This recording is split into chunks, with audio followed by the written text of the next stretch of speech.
Hey y'all, this is just a short video.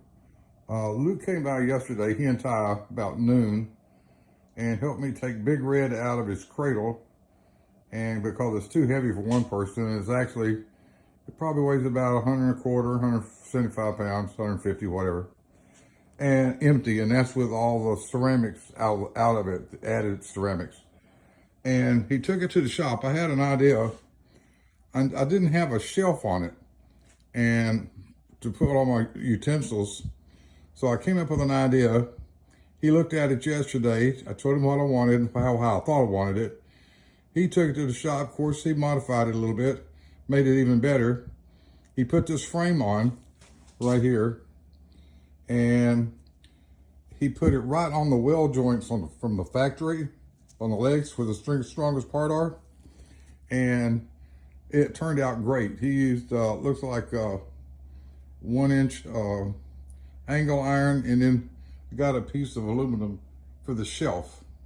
And pardon us, we got Christmas boxes everywhere. Had to trim the palm tree with a chainsaw so I could put the lights on it. So anyway, I've got it sanded down, wire brushed it, and a heavy grit sponge, sanding sponge, and had to use a file to get some of the little ticks off from the welding.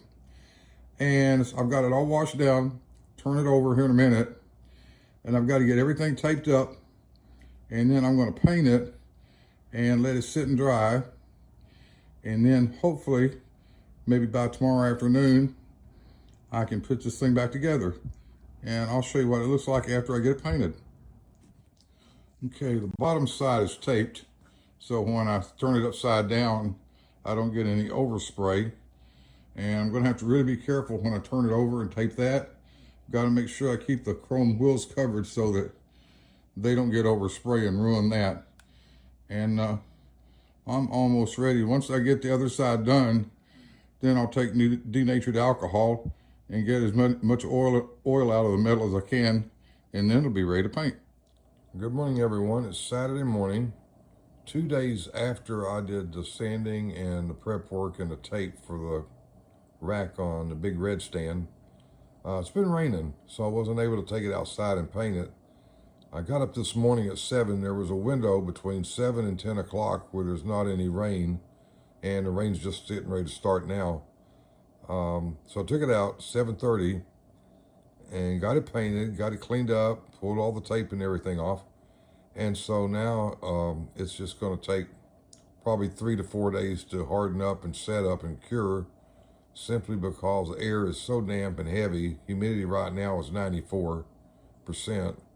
And hopefully the sun will come out tomorrow and Monday like they're predicting, and we can get some sun on it, warm that metal up, and go ahead and get that cured out so I can put the shelf on.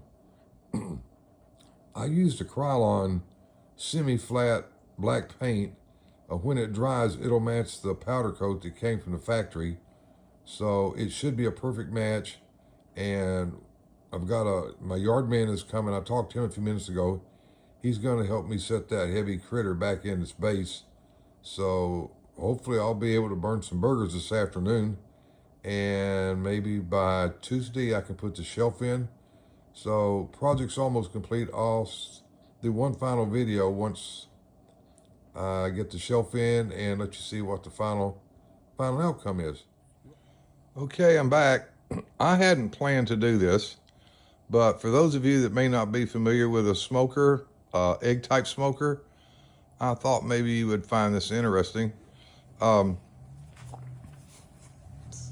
not to jerk the camera too much.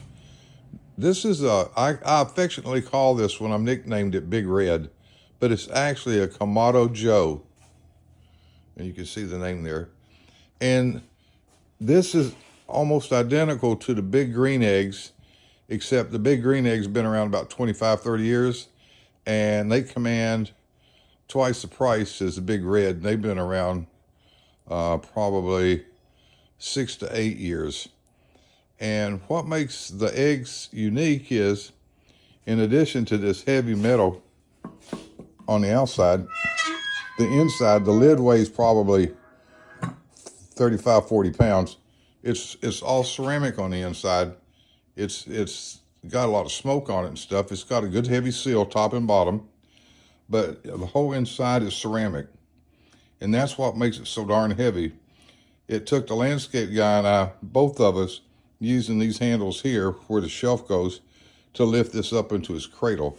One person can't do it unless you're my cousin's son, Joey, who is a major weightlifter, but I've never been able to pick up 325 pounds in my life. Here are the other ceramic parts that go in. The round thing is the base. It goes in the bottom. And the plates, the 5 plates sit on it and go around the inside all the way around. And you can see the line where they sit right here. And then the back thing in the back is the ash catcher where all the ashes fall. And it sits in the side of the round thing right there. For the really long cooks, I use my Traeger pellet grill over here, and I use that for anything over 4 hours because it's thermostatically controlled. It automatically feeds the pellets, and I can go 6, 8, 10, 12 hours and only have to check the hopper about every 2 hours just to make sure it's still got a lot of pellets. And then under the Traeger are the wire baskets and the other parts that hold all this together. So anyway, what I'm going to do here in a few minutes is put this thing back together, and I'm going to take my heater, which I have here, my propane heater. This is really a cool device. Propane tank sits in the back of it. You've never seen anything like it. It's really cool. And it'll run about 20 hours on a tank. So I can get almost a week out of it. But what I'm going to do is turn it up, and I'm going to light all 3 burners, and I'm going to face each side on Big Red for about 15 or 20 minutes and let that bake that paint in, get that metal really heated up. And then I can put the shelf on, and I can hopefully put this project to rest here in about an hour and a half, 2 hours. And then I'm going to fire it up this afternoon. Miss Beverly's going to fix us up some hamburgers, and I'm going to burn them on the grill while I watch some Alabama football. So, talk to you in a little while. All right. This is the final video. Yay. I have the charcoal basket in. Now, this uses lump charcoal. It doesn't use briquettes like in a normal barbecue grill. Lump charcoal burns about 10 times hotter and lasts 2 or 3 hours, where briquettes will last 45 minutes and the heat starts to drop off. These are heat shields. They're ceramic, and they're used for indirect, like when I do briskets or